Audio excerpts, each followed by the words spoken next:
और खासकर कठुआ के अंदर मैं कहूँगा, जब से कठुआ के डीसी साहब नए नवेले जो आरएसएस के डीसी साहब वहाँ पर बैठाए हुए हैं, उसके बाद आज तक वहाँ पर जो है ट्राइबल्स को इस तरीके से सॉफ्ट टारगेट समझ के टारगेट किया जा रहा है कि भाई किसी को इन्वॉल्व कर दो आप ड्रग्स के साथ, किसी को इन्वॉल्व कर दो आप मिलिटेंसी के साथ। मैं आपके साथ से पूछना चाहता हूँ एलजी साहब, ये ड्रग्स आता कहाँ से है, ये मिलिटेंट आते कहाँ से हैं, और इनको रोकने के लिए कौन लोग बॉर्डर पे आपने बैठा के रखे हुए हैं? कौन वो नालायक लोग बैठे हुए हैं वहाँ से वो निकल के यहाँ पर पहुँच जाते हैं और यहाँ पर आके हादसा करके निकल जाते हैं हमारे जवानों की, हमारे सिविलियन। हर साल, हर मिनट, हर महीने जो है अपने बच्चों को मरते हुए नहीं देख सकते। जब से आपने एडमिनिस्ट्रेशन संभाली है और इस तरीके के हालात यहाँ पर पैदा कर दिए गए हैं।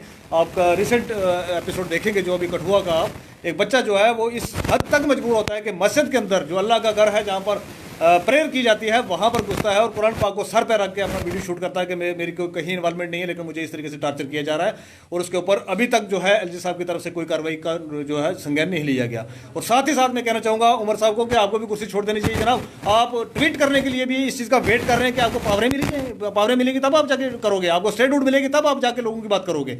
आपको यहाँ के लोगों ने जितवा के भेजा था, आपको लोगों की बात करनी पड़ेगी। आपके पास पावर है या नहीं हमें उससे मतलब नहीं है, आपको लोगों की बात करनी पड़ेगी और इमीडिएट वहाँ पर जाइए। और जो ट्राइबल्स को लेके खास पूरे जम्मू कश्मीर के अंदर एक तरीके का माहौल बनाया जा रहा है, इसकी किलिंग करके निकल जाते हैं और आपको पता तक नहीं चलता। एक तरफ से आप पूरी दुनिया में लगा रहे हो कि भाई देखिए जी हमने 370 हटा के यहाँ से पता नहीं क्या कर दिया और स्टेट के हालात नॉर्मल कर दिया। दूसरी तरफ से आप हमारे ट्राइबल बच्चों को, वो बच्चे जो सारी दुनिया सोई होती है सुबह और लोगों के घरों तक दूर तक पहुँचाते हैं, वो बच्चे, वो ट्राइबल कम्युनिटी जिसके लिए आप कहते हैं कि भाई इनसे बड़ा नेशनलिस्ट तो कोई है नहीं है। ये वर्ड मेरे नहीं है, ये वर्ड मोदी जी के हैं, ये वर्ड जो है अमित शाह जी के हैं कि भाई इससे बड़ी नेशनलिस्ट कम्युनिटी तो कोई हिंदुस्तान में है ही नहीं है।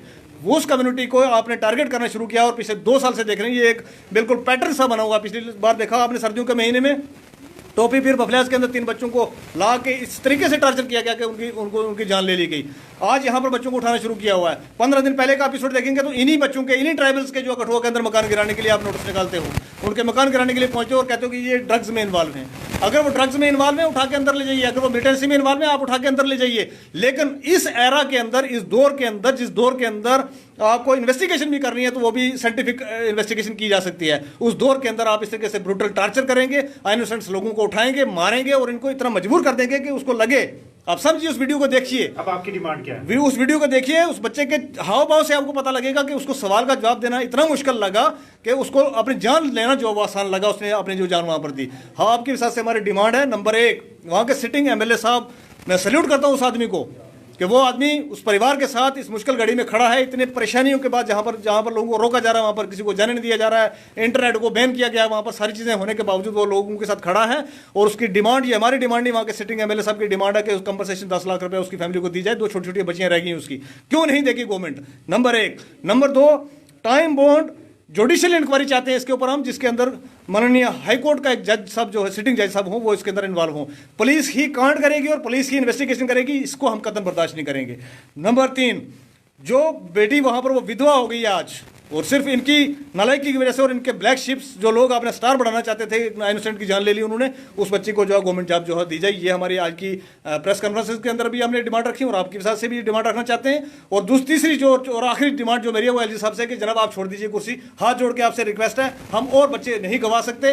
आप कभी कहीं पर कोई कांड होता है पुलिस का, कहीं पर कोई आर्मी करके चले जाती है और आप ब्लैक शिप्स को आप आइडेंटिफाई नहीं कर पाते हो, उनको आपकी सुरक्षा मिलती है, आप नहीं आइडेंटिफाई करते हो, उनको नहीं निकलने देते हो। ये ट्राइबल्स के ऊपर अत्याचार जो जम्मू कश्मीर के अंदर हो रहा है, हमेशा जो अत्याचार किया, देखिए इसके बारे में समझने की चीज है कि ट्राइबल्स एक सॉफ्ट टारगेट इसलिए है क्योंकि अनपढ़ता है, अनपढ़ हैं बेचारे, परेशान हैं। और दूसरा रोदात रोनी उनकी ट्राइबल्स की यह है कि उनकी बात करने वाला कोई नहीं है। ट्राइबल्स के लीडर जो है वोट लेते हैं, वोट लेने के बाद जो है वो कुर्सियों पर चिपक के बैठ जाते हैं। ज्यादा कहीं हद हो जाएगी तो वो एक मीडिया बाइट दे देंगे, या ज्यादा कहीं हद हो जाएगी तो एक बार वो ट्वीट कर देंगे। इससे अलावा कोई भी ट्राइबल्स की बात करके राजी नहीं है। गरीब गुरबा है, उनकी बात करने वाला कोई नहीं है, वो सॉफ्ट टारगेट है। ट्राइबल मिनिस्टर वो क्यों नहीं बात उठा रहे हैं?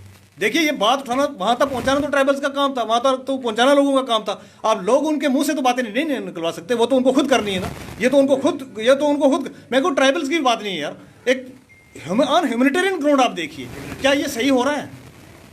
ये सही हो रहा है? ये कम्युनिटी की तो बात ही नहीं है कि भैया ट्राइबल्स का कम्युनिटी का या वो मुस्लिम कम्युनिटी का, इससे तो कोई बात ही नहीं है। क्या ऑन ह्यूमैनिटेरियन ग्राउंड ये सही हो रहा है? एक बच्चा जो कुरान पाक उठा के मस्जिद के अंदर अपना बयान दर्ज करता है, उसके बाद वो अपनी जान ले लेता है, और उसके जनाजे पे जाने के लिए लोगों को रास्ते में गाड़ियां रोक रोक के पूछा जाए कि भाई तेरा नाम क्या है, नाम बता। उसने नाम मुसलमानों का बताया तो तू उतर नीचे, तू आगे नहीं जाएगा। ये कब देखा था हमने? हमने मिलिट्री से देखी है, हमने जंगें देखी है, सब कुछ देखा, लेकिन ये कभी नहीं देखा हमने जो 2014 के बाद जो जम्मू कश्मीर के अंदर किया जा रहा है। हम इसको कंडेम करते हैं और आपके साथ से कहना चाहते हैं कि अली साहब काम हो सकता तो ढंग से काम करिए, नहीं तो खुदा हमारी जान छोड़िए और जाइए यहाँ से।